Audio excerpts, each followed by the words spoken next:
Uh, I work with various federal agencies and contractors on NIST 800-171 and 853 compliance, and I'm a CMMC registered practitioner.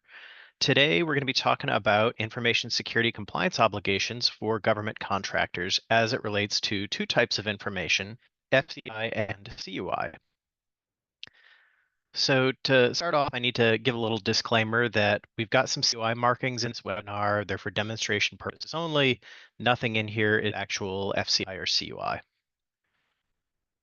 And so here's our agenda. We'll start off with an overview of the FCI and CUI programs. And the CUI program is much more complex. So we'll take a deep dive into what CUI is, how CUI is marked, and how contractors may end up with some CUI protection clauses in their contracts, even though they don't actually handle CUI. And I've included various references to executive orders and laws and regulations related to the FCI and CUI programs. So it's worth a quick review of how these all fit together to help anybody who doesn't deal with this stuff on a regular basis. So at the top, we've got the Constitution, which, among other things, allows Congress to pass laws and defines the powers of the president's executive branch. And the list of laws is known as the United States Code, and we'll see references to laws will always contain the letters USC. Uh, just as Congress creates laws, the president can write executive orders, and those have to be within the scope of the president's constitutional powers, which are very limited compared to Congress's powers to pass laws. And those references to executive orders will contain the letters EO. So Congress can delegate some of its powers to the executive branch, and to do this, Congress would pass a law authorizing or requiring the executive branch to act on certain specific topics. And these laws can delegate power directly to the president or directly to the executive branch agencies that serve underneath the president. So bringing this all around, as a contractor handling FCI and CUI, you'll be dealing primarily with executive branch agencies that are implementing these powers and obligations that have been assigned to them by Congress and the president. Only a few of these agencies actually have the word agency in their name, so you'll encounter things like departments and bureaus and offices, but those are all considered agencies for our purposes here. And the way the agencies exercise these powers is by creating regulations. That list of regulations is known as the Code of Federal Regulations, and you'll see references to that will contain the letters CFR. And every one of these regulations, there must be one or more laws or executive orders that authorizes an agency to regulate on a certain topic. So each of those regulations will have reference to that relevant authority. So that'll come into play here a little bit as well. And some of these laws and regulations apply directly to private individuals and companies, while other laws and regulations only apply to the government itself. So almost all of the executive orders, laws, and regulations related to the CUI program only apply directly to the government, not to you as a contractor. So this is super important to keep in mind. I'll go into more detail on that. To help everybody understand why all this boring compliance stuff is important, this is a little bit about the consequences of not protecting FCI and CUI as per government's rules. And as we'll get into in a moment, these compliance requirements are all part of agreements you make with the government. So if you sign an agreement but don't implement the security controls required by that agreement, you've just made a false claim to the government. And the False Claims Act allows the government to assess a financial penalty and triple damages when you make false claims. And this is enforced. The government received $2.8 billion in settlements and judgments last year for false claims, and that includes a $4 million settlement the required security controls. So I've heard contractors complain about how costly it is to comply with some of these security requirements, but at the end of the day, this is the cost of doing business with the government, is playing by their rules and agreeing to put these. So now let's Hey, look at Chris. where FCI and CUI sit relative to the various types of information a contractor may handle for government. Hey, Um, Chris, your mic is yep. going in and out. Okay, let me.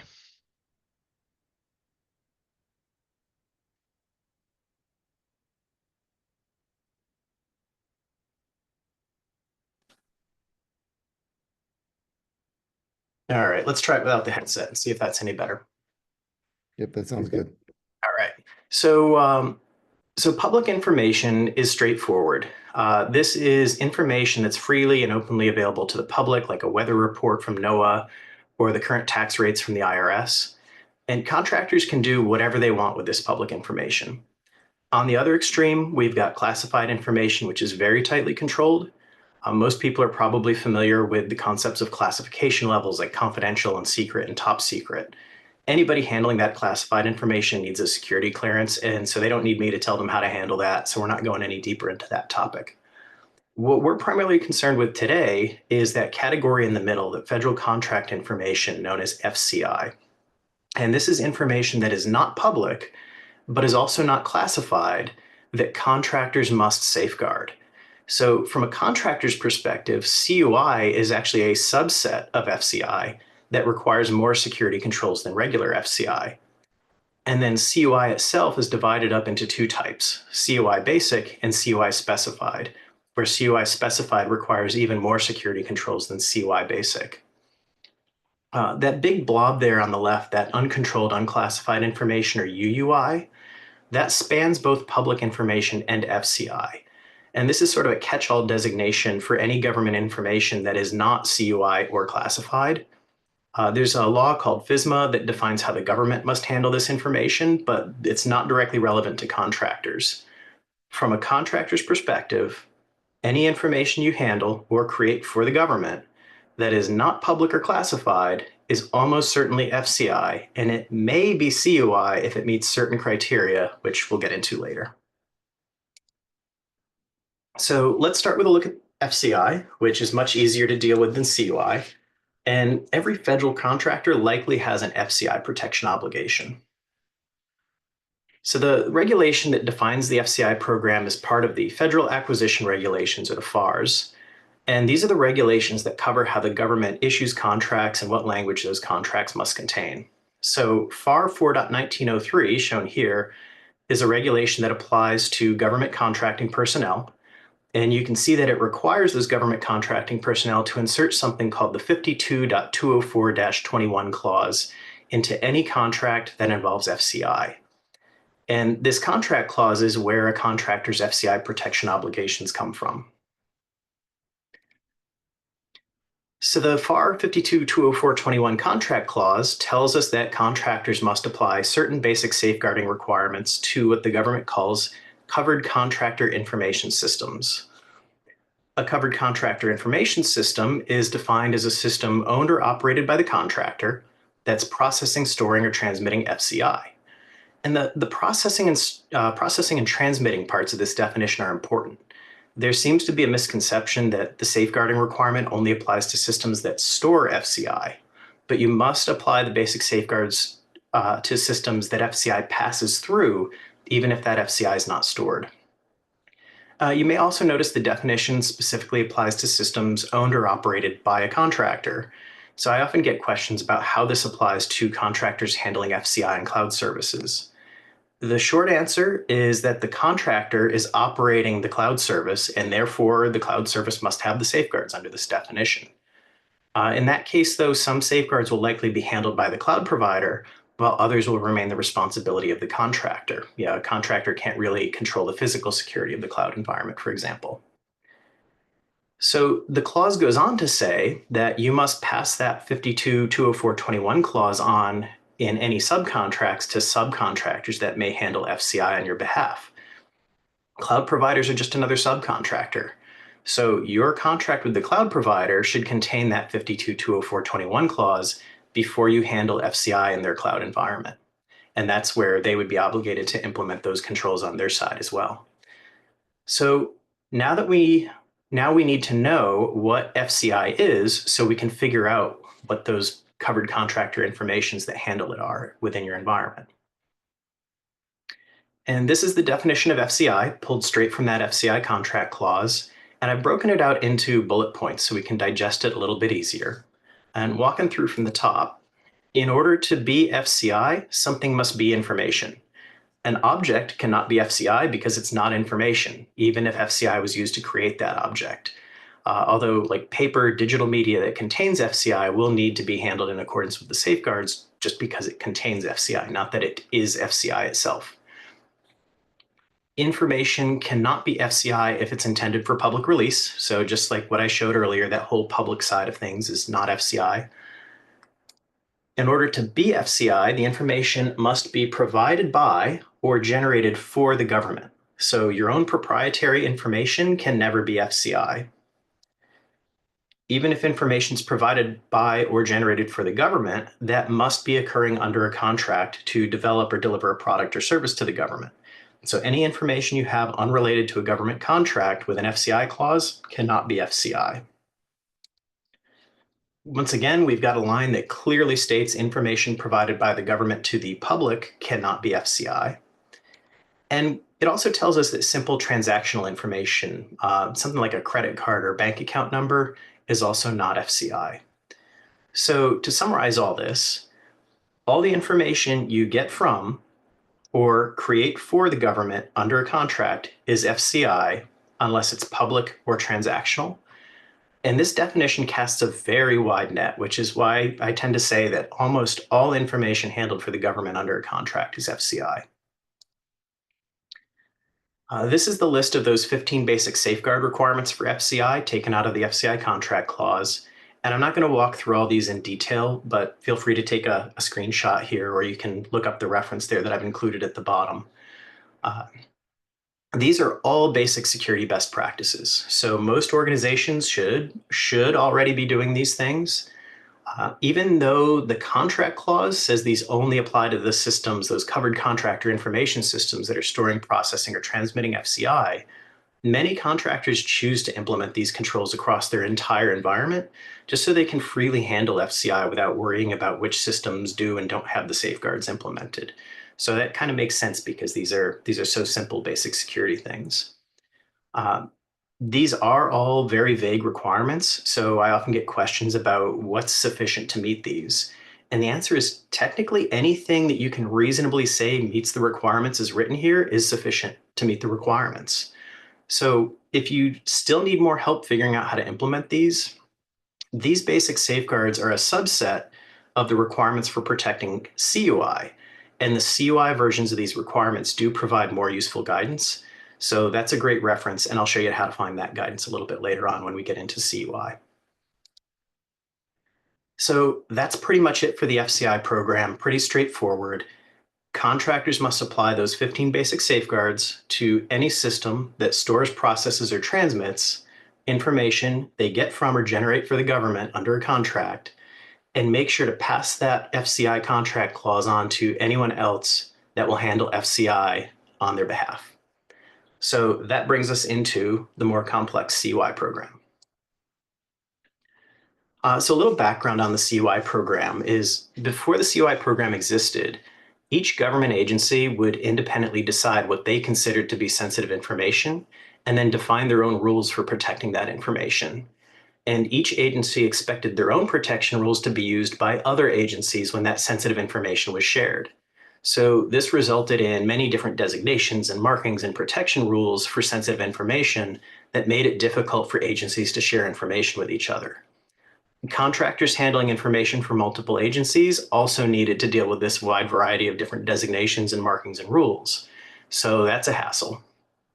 And you may have encountered some of this, the legacy sensitive information, like for official use only or FOUO marked documents. So the CUI program was created in 2010 by an executive order to solve this mess by replacing all of the different agency-specific designations and markings and rules with a single set of CUI designations, markings, and rules. And implementation of that CUI program is still ongoing 14 years later. Some agencies like Department of Defense, DoD, have a mature CUI program while others are still using those legacy designations as they implement the CUI program. And the CUI regulations define how that CUI program applies to the government and to contractors. And I frequently encounter contractors and even compliance consultants that should know better who try to interpret and directly apply the CUI regulations to contractor information and systems. And that approach has led to a lot of the confusion around what CUI is and how contractors have to handle it. So this is pulled straight out of the regulation. As you can see here up on the first line, that it says the CUI regulations do not directly apply to non-executive branch entities. As a contractor, you are a non-executive branch entity. You don't report to the president. So this explicitly says the CUI regulations do not directly apply to you. That said, this clause goes on to say that the regulations can indirectly apply to non-executive branch entities through incorporation into agreements. And so that's how contractors get dragged into the CUI program, is through these agreements, not directly by the regulations. And the CUI regulations go on in the second part here to tell us what form those agreements can take. And in general, they can be anything that sets out CUI handling requirements, but most often they're the contracts themselves or supporting documents that come with the contracts. So to summarize all this, there is no obligation to protect CUI if there's no agreement with the government in place. Although something has gone horribly wrong if you start receiving CUI without an agreement in place, because the regulations are very clear that that should never happen. And the details of how a contractor protects the CUI it receives is laid out in the agreement itself, not in these regulations.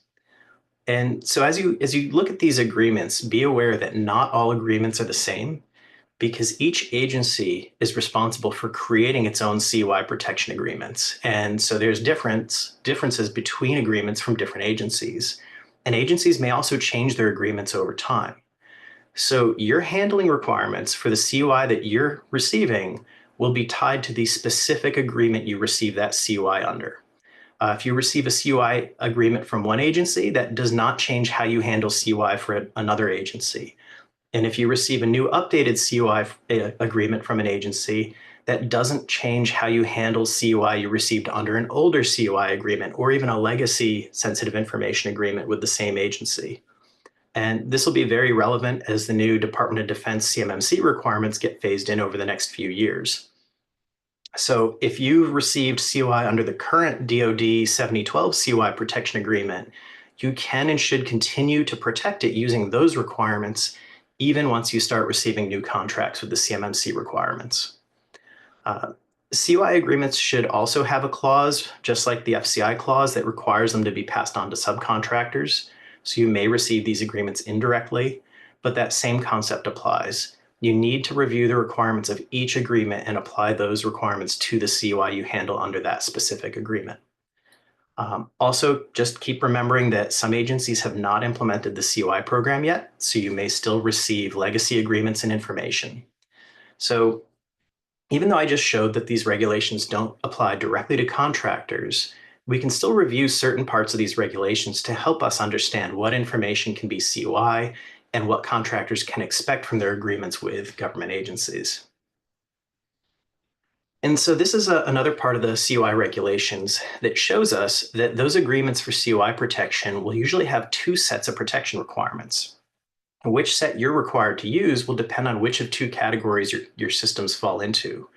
It could either be a system operated on behalf of an agency, also known as a federal information system, and that's the first box here on the slide, or they could be systems not operated on behalf of an agency, also known as a non-federal information system or a contractor information system. And you may see a mixture of all these different terms in your contracts or in your CUI protection agreements. Some will use the federal versus non-federal information system. Some will use contractor information system. Some will use the operated on behalf of an agency. So just remember that these are all kind of synonyms. And so a system operated on behalf of an agency or a federal information system is essentially referring to a cloud service provided directly to the government. These are instances where the agency could process information in-house, but they've decided to outsource that to someone else instead. So basically, the government is treating your service as if it was their own system. That's why they're called a federal information system or operated on behalf of an agency. Non-federal information systems covers any other systems that don't meet that definition of a federal information system. So this is the category that most contractor systems that are handling CUI will fall into if you're not delivering a cloud service. NIST 800-53 is the set of security requirements that federal agencies must apply to their own systems. So this is also the set of requirements that would apply to any contractor system operated on behalf of an agency. while NIST 800-171 is a set of security requirements that are derived from that 853 that's intended for contractors handling CUI on their own non-federal information systems. So it's that NIST 800-171 that applies to the contractor's own internal systems that handle CUI. There's a big catch to this, though, is that both of these sets of requirements, agencies can put additional requirements beyond what's in 853 and 800-171 in their agreements under certain conditions. So you still have to continue to read and follow each agreement carefully, rather than just blindly dumping 853 or 800-171 into your environment. And this comes up most frequently for information that's in that CUI specified category with those extra security controls. And I've got the definition of CUI specified and how to identify it coming up a little later. So for contractors operating cloud services for agencies, the government has created this FedRAMP program as a standardized way to get cloud services authorized to be used as a federal information system. And FedRAMP is just based on NIST 853 requirements that the government uses for its own systems, just adapted for cloud services. Just how 800-171 adapts 853 for contractors' internal systems. So both 853 and FedRAMP have three different security baselines with different sets of controls, and those are low, moderate, and high. The government's decided that the moderate baseline is appropriate for CUI basic, the CUI without the extra controls. So this is the requirement cloud providers will typically often encounter in their agreements. And you may encounter some agreements that require the high FedRAMP security baseline or that add extra controls to the FedRAMP moderate security baseline, but that usually only happens when you've got CUI specified with those extra controls. The authorization process for FedRAMP is long and complex. It's also going through some changes right now. So cloud providers that want to work with the government should conduct a readiness assessment and remediate any of those issues that they find so that they're prepared for the authorization process. But beyond that point, cloud providers have to be sponsored by a government agency that intends to contract their cloud service to continue with that FedRAMP authorization process. So you can't just go out and get certified and then start digging for government contracts. You have to have that government contract in place before you go out and get your authorization. FedRAMP also requires that sponsoring agency to continuously monitor the cloud provider's compliance with FedRAMP after that authorization has been issued. So this is an ongoing process. It's not a one-time certification. Cloud providers that will handle CUI as a subcontractor won't have those direct relationships with an agency that are necessary to get sponsored for a real FedRAMP authorization. So depending on the CUI protection terms in those subcontracts, the subcontractor or cloud subcontractor may need to demonstrate to the upstream contractor that they align with FedRAMP requirements without going through the FedRAMP process and getting an actual authorization. And just remember, this is a super common misconception. FedRAMP is only applicable if you're a cloud service provider. If you're some other type of contractor other than a cloud service provider, you shouldn't be thinking about or talking about FedRAMP. It does not apply to you. And so flipping over to the non-cloud side of things, the NIST 800-171 requirements are also currently going through some changes. Revision 2 of the standard was officially withdrawn in May of 2024 in favor of the new Revision 3, but most CUI agreements, including the DoD's new CMMC program, still refer to Revision 2. So as always, read your CUI protection agreements closely so you know which revision to use for each set of CUI you're handling.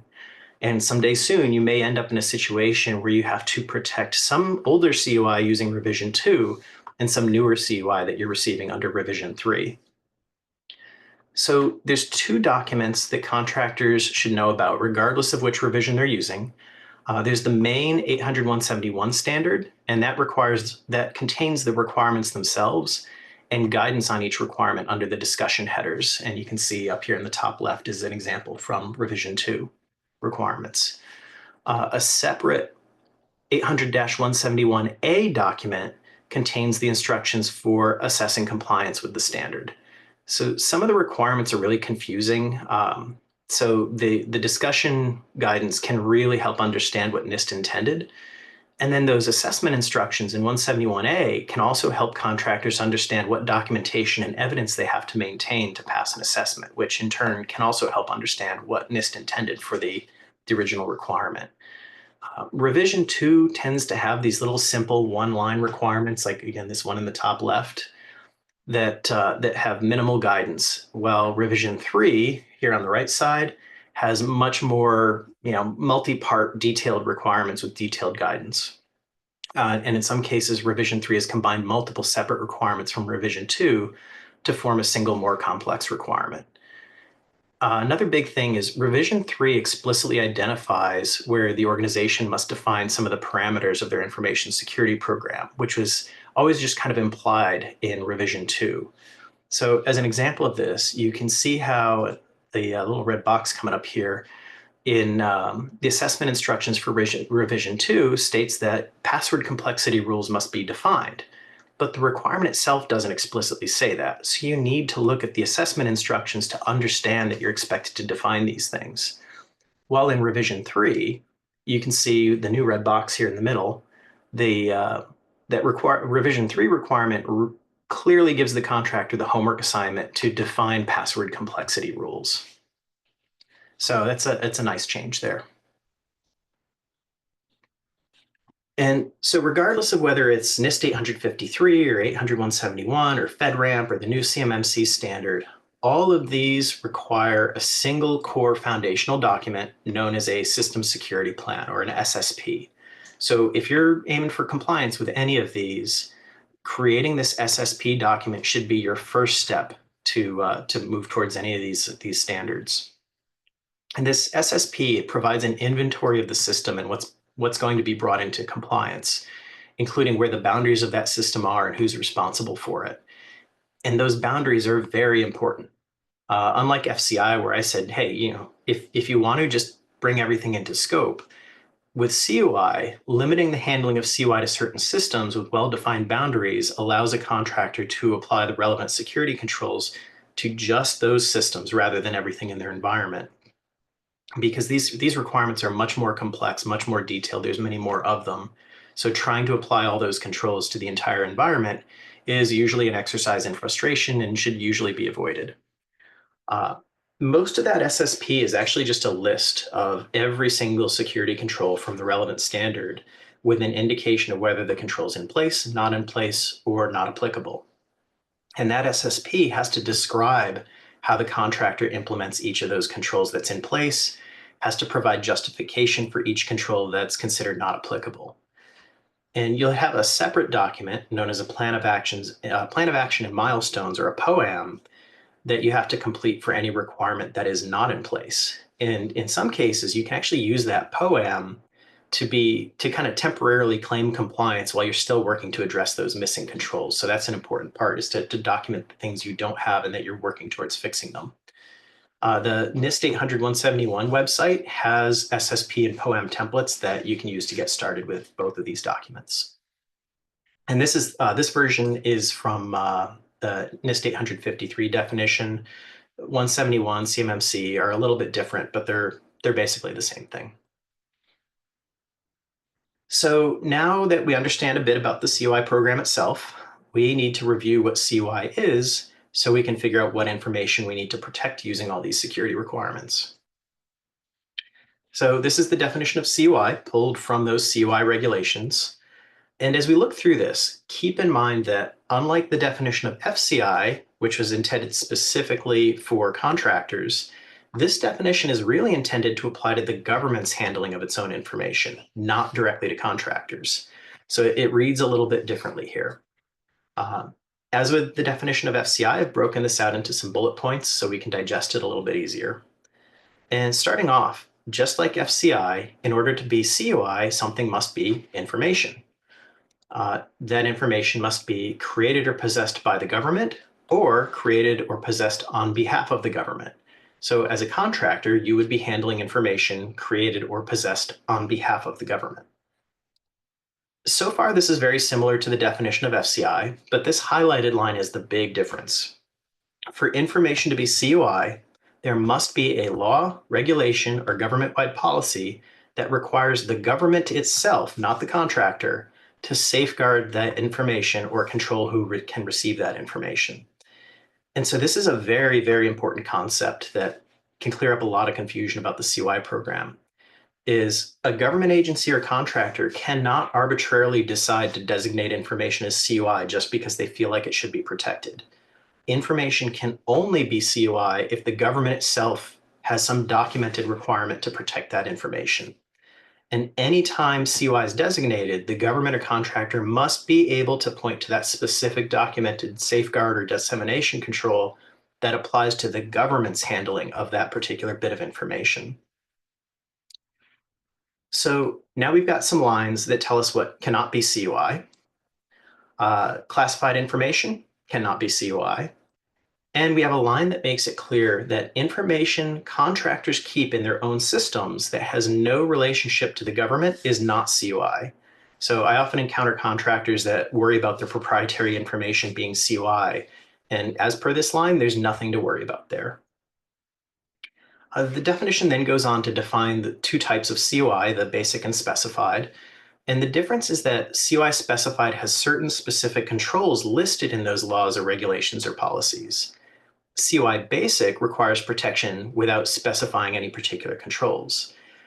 Don't read too much into these designations, though. The specific controls are the government's own internal rules for handling information and do not directly apply to contractors. Your contractor handling obligations for CUI, including CUI specified, will be outlined in those agreements. So to simplify all this for contractors, information can only be CUI if there's that law, regulation, or policy that requires the government itself to safeguard or control that information. Information a contractor handles can only be CUI if it meets those criteria and the contractor creates it for or possesses it on behalf of the government. And then this is the part of the CUI regulation that deals with marking CUI. And again, this applies directly to the government, not necessarily directly to contractors. And we can see that the government-wide standardized CUI markings are the only authorized markings for CUI. Those old legacy markings like FOUO can no longer be used once an agency implements the CUI program. CUI markings must be applied to all CUI once an agency implements the CUI program. Those standard CUI markings cannot be modified. And if there is any unmarked CUI within an agency, it must be marked before an agency disseminates it, which means a contractor should never receive unmarked CUI. And if it's impractical to individually mark CUI, there must be some clear alternative marking method. And I'll show a few examples of these markings and alternative markings in a few minutes. This usually comes up when CUI is in a database or some other larger data set rather than like individual documents. And there's a few other sections of the regulations that provide some limited exceptions to CUI marking requirements, but they all apply within an agency, and they all state that those exceptions only apply while that information stays under the agency's control. So once it comes to you as a contractor, it's leaving the agency's control. It must be marked, regardless of those other exceptions. It's also worth pointing out that legacy information is not automatically CUI.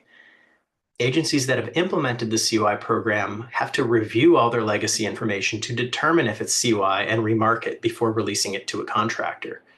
So any legacy information that you're receiving as a contractor, continue to treat it as legacy information. Don't start treating it as CUI. These are two separate things. And so to summarize, all CUI received by a contractor should be clearly marked. I can't emphasize that enough. A federal agency is violating its own regulations if a contractor is receiving unmarked CUI. So that means that a contractor can reasonably assume that any information not marked as CUI is not CUI, although it could be legacy information if it comes from an agency that hasn't implemented the CUI program yet. And if there's some suspicion that you've received unmarked CUI, it should be immediately reported to the government contracting officer that disseminated that information. And then you would treat it as CUI until you get some clarification on that. So there's a few different categories of CUI beyond that basic and specified that I talked about. And your CUI protection agreements may refer to those categories. There's also something called limited dissemination controls that restrict who CUI can be sent to.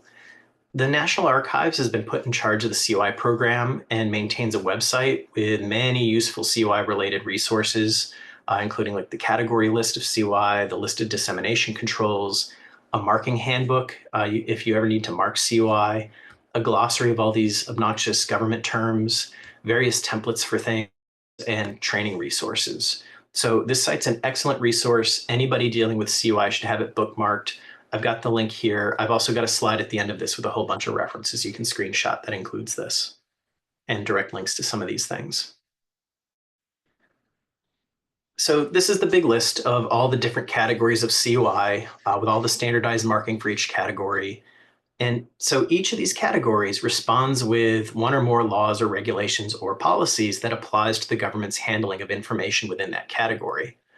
And some of these categories only contain CUI basic, some only contain CUI specified, some contain both CUI basic and CUI specified. And as a contractor, your CUI agreements may have additional requirements that for CUI that falls into certain categories. So it's important to be able to identify these the category of the information based on the markings. So anytime you see the designation CUI on its own, like bottom left here, my little example that just popped up, you're dealing with CUI basic of an unknown category. And you may also see the category marking used to indicate CUI basic, like the NETW example here in the middle. The contractor's protection requirements for CUI basic are usually the same regardless of what category the CUI falls into, so the category is usually irrelevant. Additional handling requirements are most common with CUI specified, and each category may have different requirements. So for this reason, document markings are required to explicitly identify CUI specified and what category it falls into. And these markings for specified will always include the prefix SP followed by the corresponding category marking from the list. So you can compare my NETW example in the middle, which is CUI basic because there's no SP prefix, to the IFNC example on the right that is CUI specified because it has that SP prefix on the marking. And this is the list of the limited dissemination controls that defines how the government can share CUI, and this is separate from the CUI categories. Note here the columns on the right for markings and portion markings. The marking column is for markings in document headers, while the portion markings are for individual paragraphs within documents. Sometimes these markings match, sometimes they don't, so having this list as a reference is helpful, and we'll get into the details on these markings in a few minutes. So this is a deep dive to help understand how these CUI categories relate to the laws, the regulations, and the policies that allow information to be designated as CUI.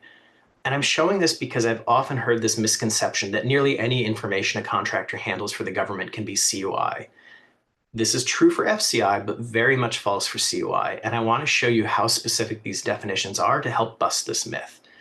So this is a screenshot of the National Archives CUI registry showing all the various categories of CUI. You can see that each of the category names is a link.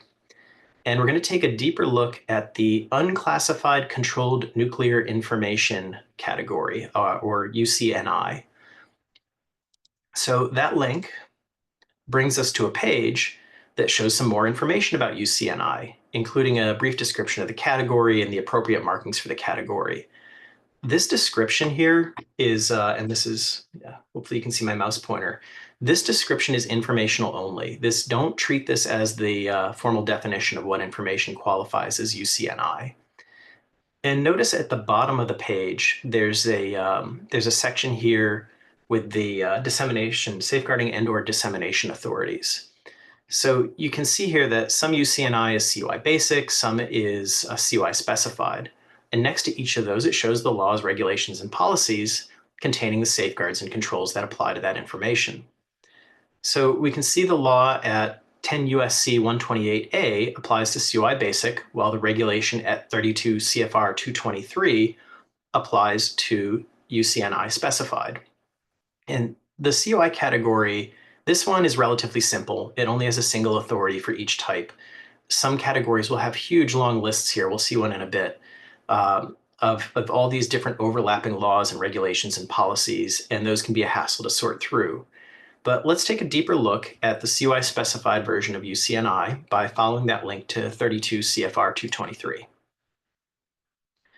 So now we're looking at the regulation regarding UCNI, and these regulations and laws are often, they're long, they're full of dense government jargon, so finding the clauses that apply is usually a chore.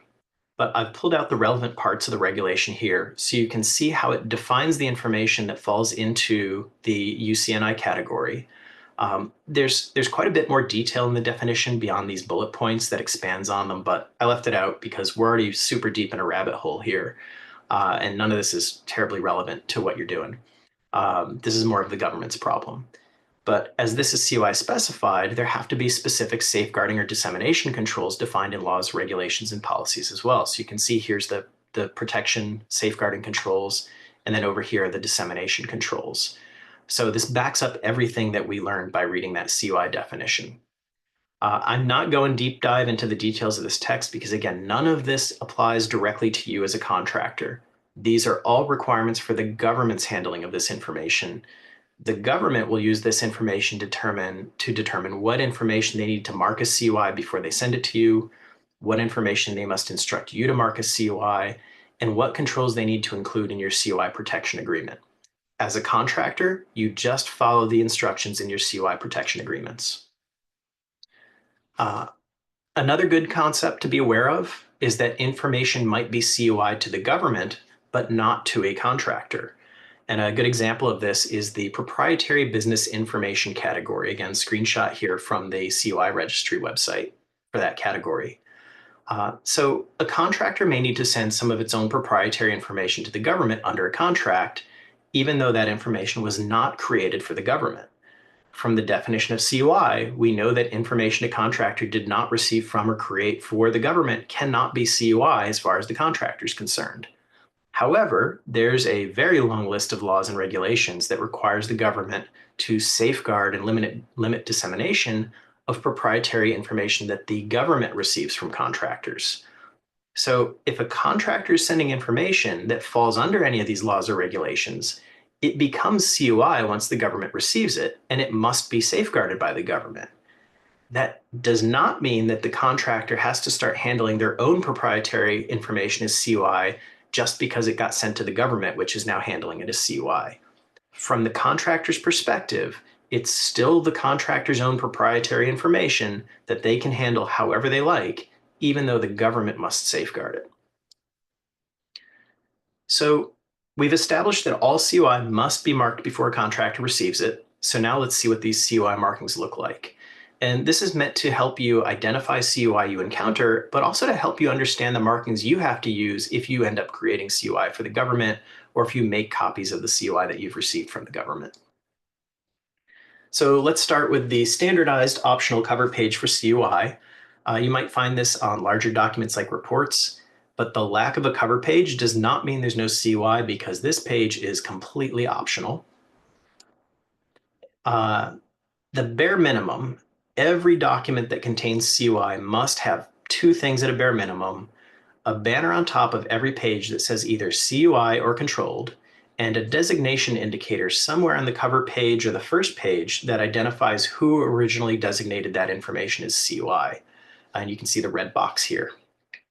And you may see additional markings or variations on these markings. So like banners with more information, banners on the bottom of pages, designation indicators with contact details and portion markings. But what's shown here is the absolute minimum that every document containing CUI must have per the regulations.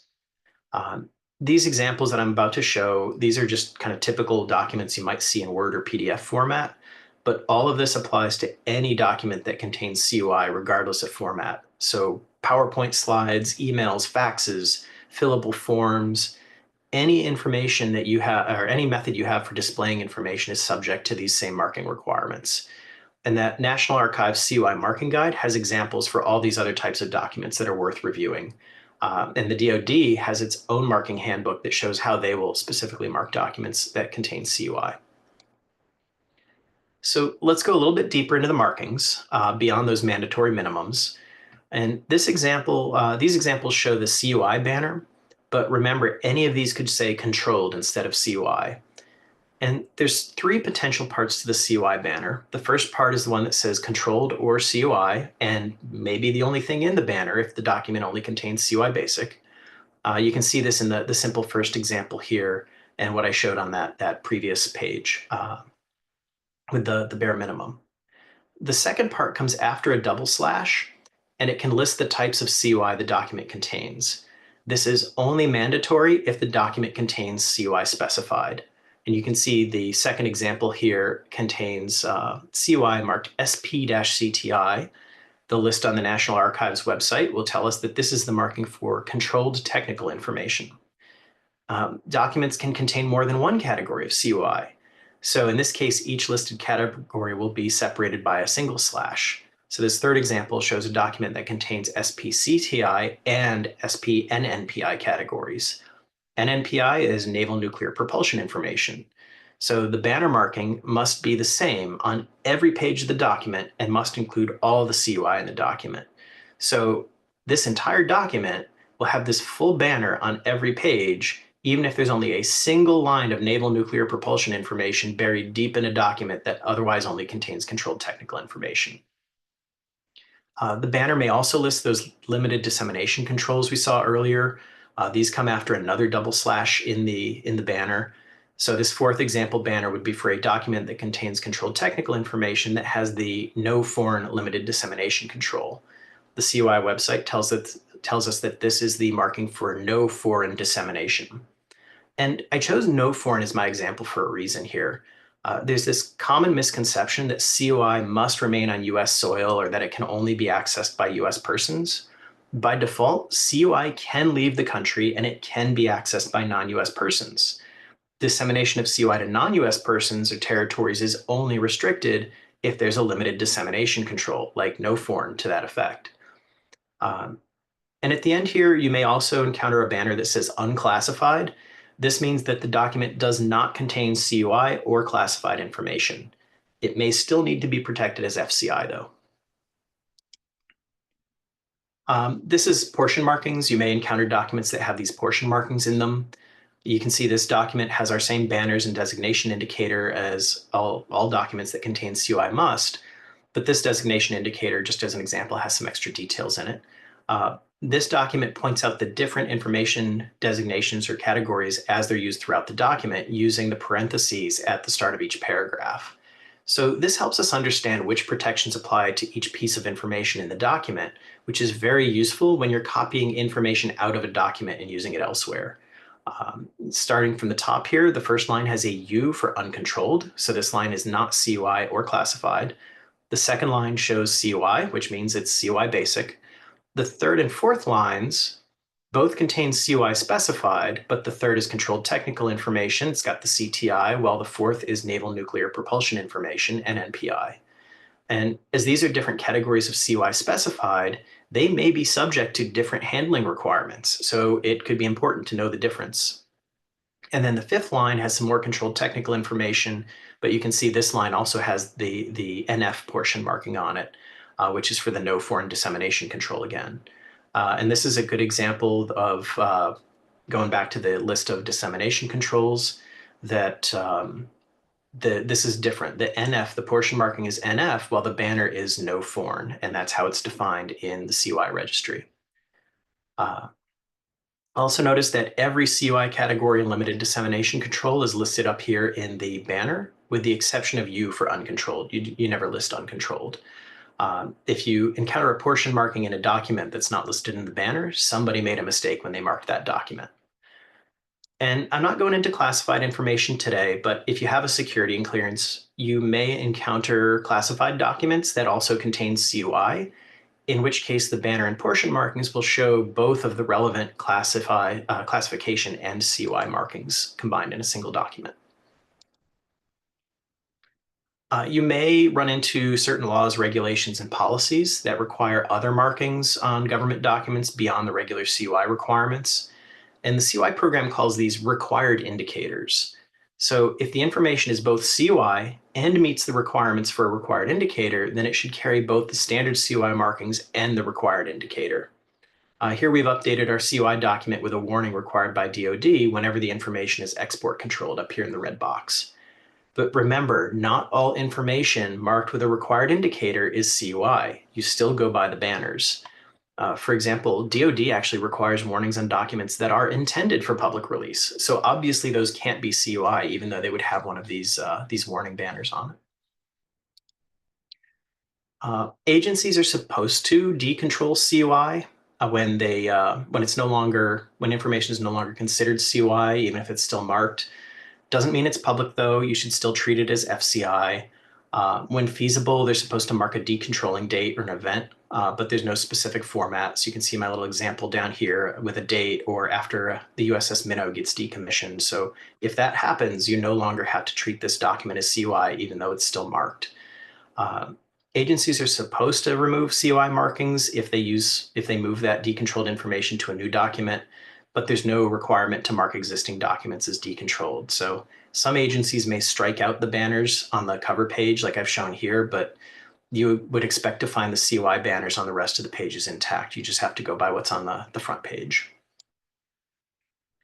These are the examples of those alternative markings I mentioned for things like databases, big data sets that you may encounter.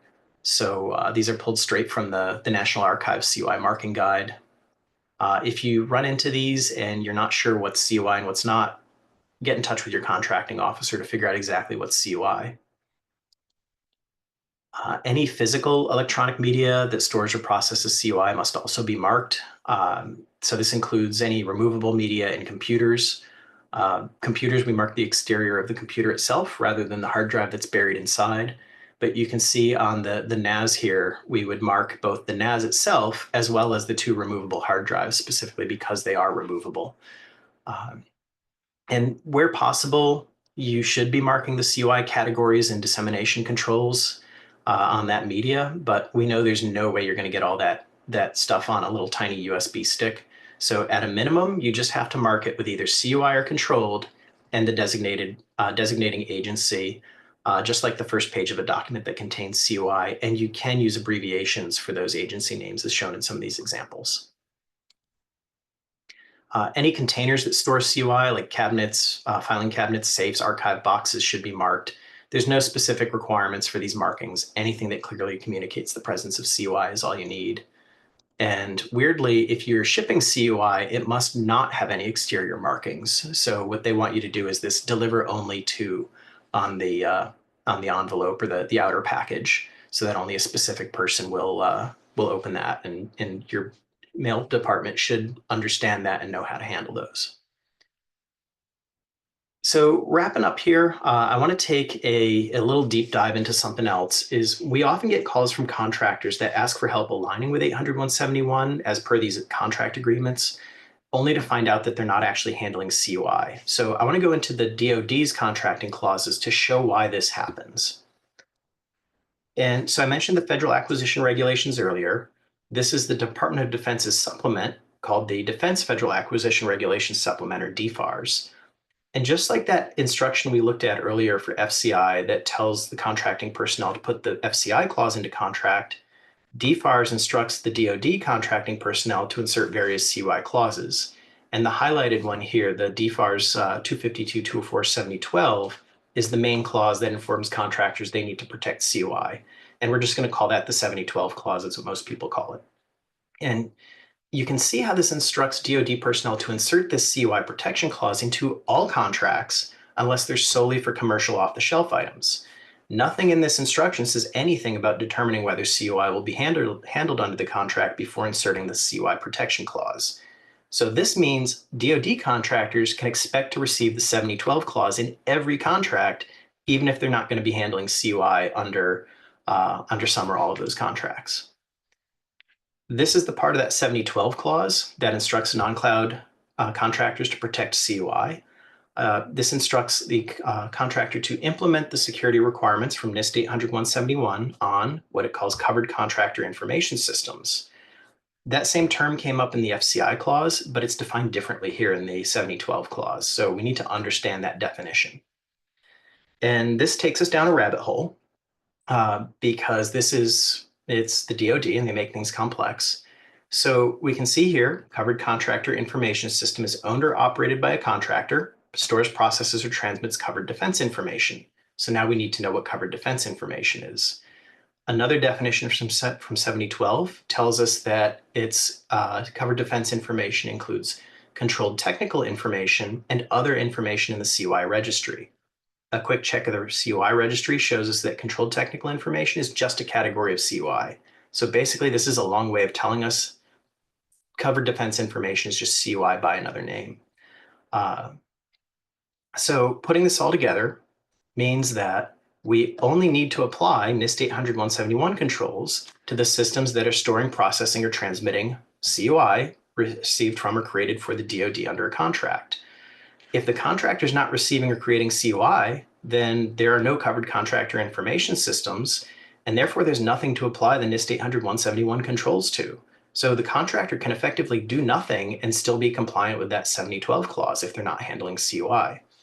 So just keep in mind, this is all specific to DoD. Every agency is a little bit different. So takeaways from all this, wrapping this all up, FCI is common, but also easy to protect. CUI, much less common because of those requirements for specific laws and regulations and policies in its definition. Every CUI protection agreement is unique, so make sure to read and understand them so you can protect that CUI appropriately. Just because you have a CUI protection agreement doesn't mean that you'll be handling CUI. All CUI should be clearly marked when you receive it, with the exception of anything with those alternative markings. And contract documents should tell you if you're creating CUI and what you need to mark. And that National Archives CUI guide describes how to mark those when you create or copy CUI. So hopefully that was helpful. This is my slide of all the references. Feel free to screenshot this. Some of these are other blogs and webinars that we've created here at TrustedSec. A lot of resources out there from National Archives, NIST, the regulations, FedRAMP, DoD. So just a whole bunch of things that I've found over the years helpful. And I should also mention we do have another webinar coming up in January specific to the DoD requirements and the new CMMC program that's coming out. So that'll be a deeper dive that kind of builds on all these concepts into like, okay, now that we know what CUI is and how those regulations work, let's look at the specifics of how DoD wants you to implement their CUI protection program. So with that, I think we've got a few minutes here for some questions.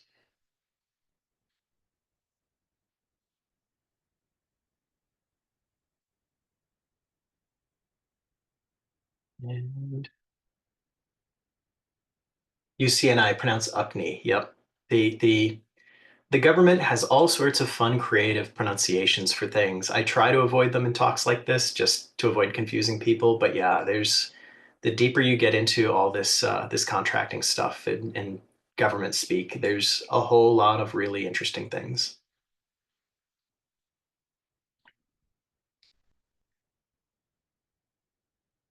Any other questions? I think that's the only one I see in the feed here.